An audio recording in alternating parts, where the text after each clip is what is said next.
Kuda liat sikit, panas tak? Gajah? Gajah tak dimakan. Kau makan gajah? Tak, aku mendengar orang kampung dulu lah, nenek aku punya dah lama kan. Gajah punya daging kau tak boleh makan banyak tau. Sebab dia bila dah masuk perut dia akan mengembang tau. Ada orang tak dengar dia pergi makan banyak, meletup pecah perut. Kembang. Tak tahu lah tipu.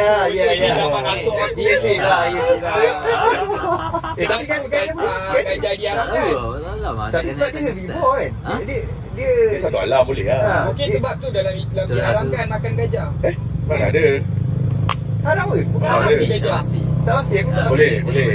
sebab dia Boleh, sebab dia satu alam. Satu alam. satu alam. Dia makan tu Makan sayur.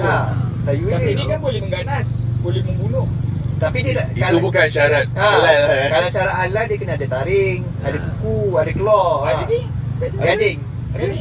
Gading luar bukan taring. Taring dan mulut. Oh macam tu lah. Tak tahu lah, tak tahu lah. Nanti suruh orang komen lah. Boleh makan tak gajah? Guys, komen. Guys, Cuba kau check, betul lah ni aku cakap boleh meletup perut. apa yang rare aku pernah makan ni? Tak ada pun. Kayu. Apa? Rusa.